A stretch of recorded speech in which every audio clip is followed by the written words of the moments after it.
I'm at Didcot Railway Centre, and does this mean that they already had everyone's disabled ramps many years ago? There's like a bookshop over there, and this is the museum. They have these posters, and you don't always get to read the small print when they have them, because when they're on the internet they're not high enough resolution. And on these old maps you often see they've used an inset for South Wales. The railways in South Wales are ridiculously complicated. I'm in Didcot locomotive shed. It's in the inspection pit.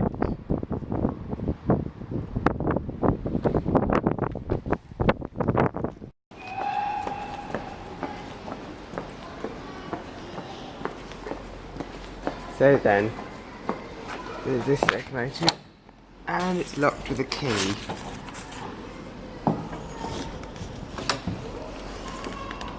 So difficult to climb using a camera. That keyhole takes square key, but it's too deep. I can't use it with mine. I can't use it with my house keys because it's too deep. Another urban carriage. Urban carriages are extremely rare, but this place seems to have 5 of them, as far as I've seen so far. 5 urban carriages. I'm exploring the Didcot Railway Centre. I'm doing some research for a new book that I might publish. I might procrastinate too much, or how sad that would be. It's an autocoach. Autocoaches are really rare. They used to have kind of experimental ones on a shuttle between Southall and Brentford. An autocoach is actually a locomotive that can carry passengers, so it's kind of a steam multiple unit in a way.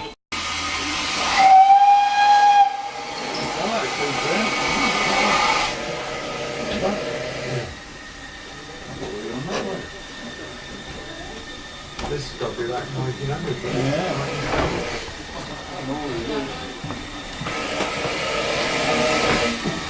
The cursor to the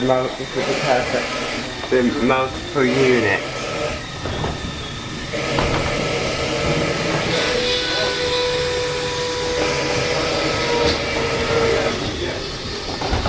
Very old light switches.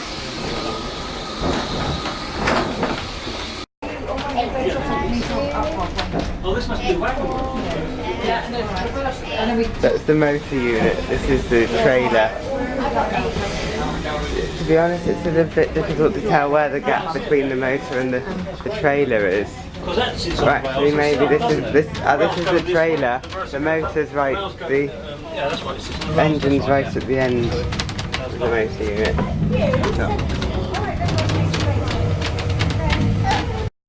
And there's a dual gauge lines. They have handles on the ceiling. I've never actually seen it's actually very rare to find such old urban carriages. Most of the old carriages are all the carriages that were once used on branch lines that were then sold in the beaching acts when the branch lines closed down. So they're all like rural local ones. It's very rare to find an urban carriage this old. This is the oldest multiple unit I've ever been on. There isn't a locomotive, it's a multiple unit. It's not a very long journey.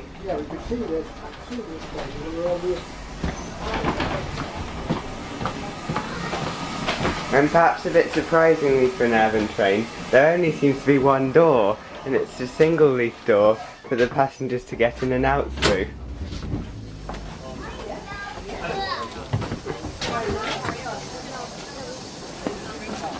One ring start, 2 ring stop. That's exactly the opposite of what it is on the buses in London. Westbourne Park via Southall. Very old autocoach multiple unit. These multiple... it's not a multiple unit, it's just weird sort of end cab arrangement that had a cab to enable them to reverse it. Because of course most of the preserved carriages are rural carriages. Quite rare to find preserved urban carriages. And I mean, you have handles on them, urban carriages that are preserved. This is a broad gauge locomotive. This is Greenford Bus Household, so they had trains up to Greenford that didn't go via Reading Broadway. That's weird.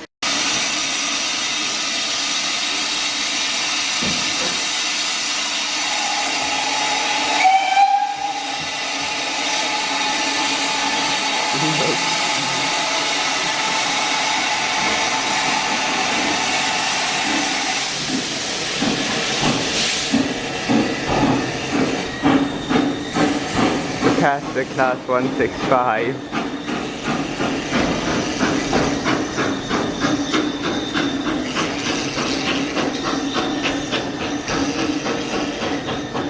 Makes really strange noises as it goes along.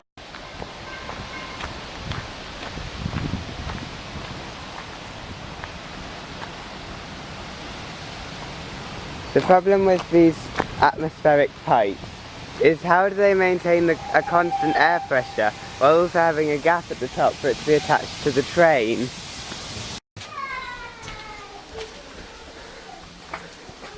This also appears to be some sort of urban carriage as well.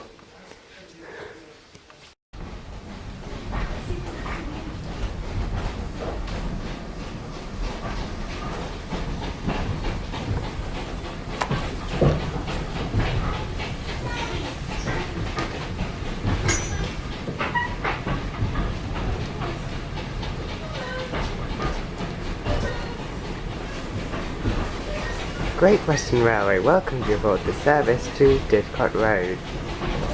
Our next stop is Didcot Road, where this train terminates.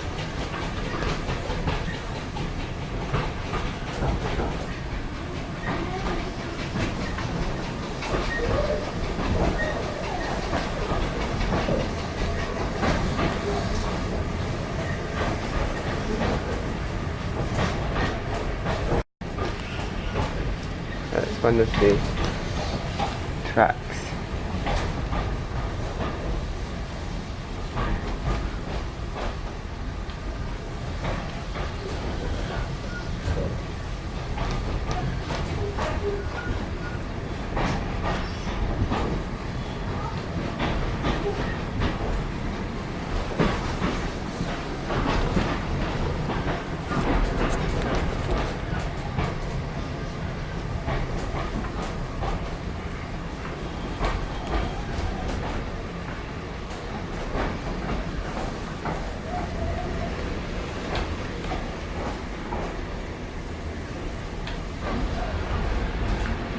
Another urban carriage.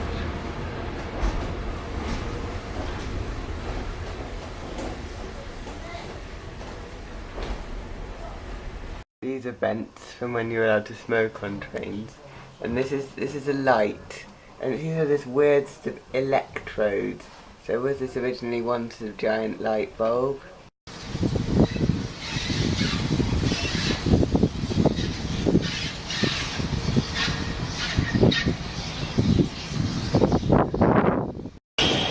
I also saw the yellow banana,